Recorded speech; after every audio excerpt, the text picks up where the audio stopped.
All right, everybody, how are you doing? This is Mr. S. Anthony Thomas. Look, I've recently started going back to the gym, and I've seen people be a little bit intimidated by the gym. Let me help you out. Don't be intimidated by the gym. You need somebody like me, an old, soon-to-be former fat guy, to inspire you to go to the gym, right? A lot of times you see somebody who's already in shape, who's young, who's strong, and you're already intimidated before they even open their mouths. I was talking to a friend of mine who didn't want to go to the gym. Oh man, I don't want to go to the gym. People might make fun of me and everything. Who cares? I know everybody has that concern, but I'll be honest with you, 99.9% of the time, nobody's even paying attention to you. Imagine allowing somebody that's not you to stop you from doing something that will help you. Imagine if you decided you didn't want to drink water for a week because you didn't like the way people were looking at you. You know what would happen? You wouldn't last a week because you need water. Imagine if you were able to buy an expensive car because you worked hard and you decided to treat yourself, but you didn't buy that car because somebody might steal it. You got insurance for that. You can't let people take stuff from you before you even have an opportunity to enjoy it or to try it out. That's crazy. Like I said, I have a couple of people who, you're going to go to the gym. Yeah, yeah. As an old fat guy, I'm going to the gym. I don't care what anybody thinks. Anything's going to intimidate me from going? Are you kidding me? What are they going to do? Point and laugh? Put some headphones on. You're going there for you. If I walked into the gym tomorrow and everybody else in the gym took their headphones off, looked and said, "Is that Mr. S. Anthony Thomas with his old fat butt getting in here?" Would it slow me down? Not even a little bit. Because the only thing I would be thinking is, I'm going to be here again tomorrow, and the day after that, and the day after that. And you know what you're going to watch me do? Get smaller, get stronger.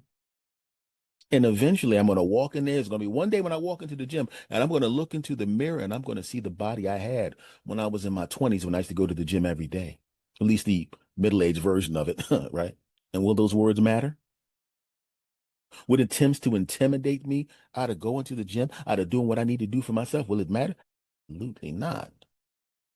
Look, take it from your online unc. There's going to be a whole lot of things you want to do, and people who can't see the end, and you can see the end because you know what your goals are more than anybody else does. You know what you're capable of, right? And if you know what you're capable of, and you put some actions together that move you from point A to point B, and you make the decision that this time I'm not stopping no matter what, you're already at point B. You just don't know it yet. I wish somebody would try to intimidate me out of doing the things I want to do. I think not. Do you know, before I started this YouTube channel, I was like, man, I'm a middle-aged dude. I'm in my 50s, I mean, I don't have the body I used to have when I was in my 20s. Why? Because when I was in my 20s, it was a point where I talked about this on one of my podcasts. I was literally walking down the street and women drove behind me. This is a true story, not exaggerated for comedic intent. And I'm gonna put this delicately. They told me what activities they would like to engage in with me, if you understand what I'm saying, right? And before that, I was a fat younger man. So I went from a fat younger guy to an in shape guy. So I'm not used to getting that type of attention from women unless they know me personally. And these are women that were just driving down the street. Man, that was weird, right? And that was the end result of me going to the gym every day. I don't know how I got heavy again. Yes, I do. I ate too much and didn't move much. That's what I did. Don't put that out there. Don't let anybody know about that. But that was the end result of hard work. Now, I'm not saying that's going to happen to me again or happen to anybody, but at the very least, I knew what the goal was to get in shape, and I did it. So I know what it takes.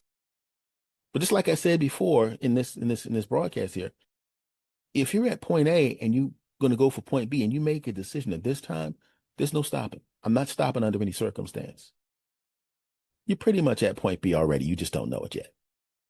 Right now, and that's why I'm putting it on this video in front of a whole. I got currently, I don't know how long I'll keep the video up, but currently have 22,000 subscribers.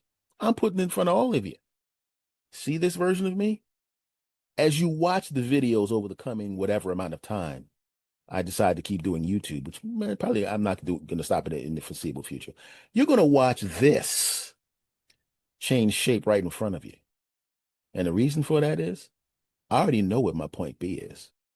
I know what I looked like when I was in my best shape. As you watch this change, hopefully you'll watch the subscriber number go as well. But more importantly, you're going to watch this change. I'm putting this out in front of everybody. So just keep watching. I'm heading towards my point B. My point B is to get this in shape again.